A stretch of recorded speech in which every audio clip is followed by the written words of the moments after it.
खूप व्यवस्थित छान असं मॉइश्चरायझर तुम्हाला लावून घ्यायचं आहे। मी इथे निव्हियाचं मॉइश्चरायझर लावलेलं आहे। तुमच्याकडे जे कुठलंही मॉइश्चरायझर असेल त्याचा वापर तुम्ही करू शकता।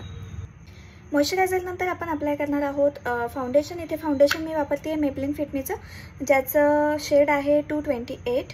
हे जे फाउंडेशन आहे ते मी व्यवस्थित हातावरतीच थोडंसं मर्ज करते आहे आणि त्याच्यानंतर मी पूर्ण चेहऱ्याला आपण जसं क्रीम अप्लाय करतो तसं मी फाउंडेशन अप्लाय करून घेते।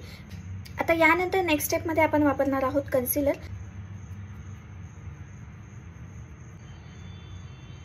मला आणि एकदा ॲप्लिकेशन करून झालं की त्यानंतर तुम्हाला ब्लेंडरने त्याला फिनिशिंग द्यायचं आहे की त्यानंतर आपल्याला ना क्रीम ब्लश अप्लाय करायचं आहे आणि क्रीम ब्लशसाठी मी वापरणार आहे माझी लिपस्टिक। यालाही छान बोटानंच ब्लेंड करून घेणार आहे आपण। नेक्स्ट स्टेपमध्ये आपण काय करणार आहे, हा सगळा जो मेकअप आहे ना तो पावडरनं फिक्स करणार आहे। इथे मी हुडा ब्युटीची पावडर वापरते, पण जर तुमच्याकडे कॉम्पॅक्ट असेल कुठलीही त्या कॉम्पॅक्टचाही तुम्ही वापर करू शकता। नंतर आपण स्टार्ट करणार आहोत आय मेकअपला। आज आपण smoky eye makeup look create करणार आहे, पण फक्त पावडर आय शॅडो यूज करून। अगदी लाईट ब्राऊन शेड घ्यायचा आणि तो पूर्ण तुमच्या आयलिडवरती लावून घ्यायचा आहे। आपल्याला छोटा आय शॅडो ब्रश घ्यायचा आहे आणि शॅडो पॅलेटमधला जो डार्क शेड आहे तो मी पिक करते आणि तो आपल्याला सिम्पली अप्लाय करायचा आहे अगदी डोळ्याच्या सेंटरला।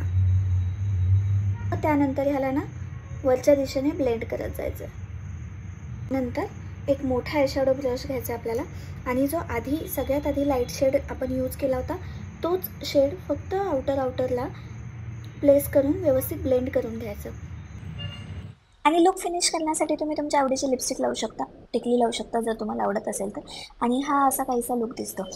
हा लुक ज्या इव्हेंटसाठी मी क्रिएट केला होता त्याचा नंतरचा व्हिडिओ मला काढता नाही आला, त्यामुळे मी फोटोज अटॅच करते आहे। आणि व्हिडिओ शेवटपर्यंत पाहिल्याबद्दल थँक्यू सो मच।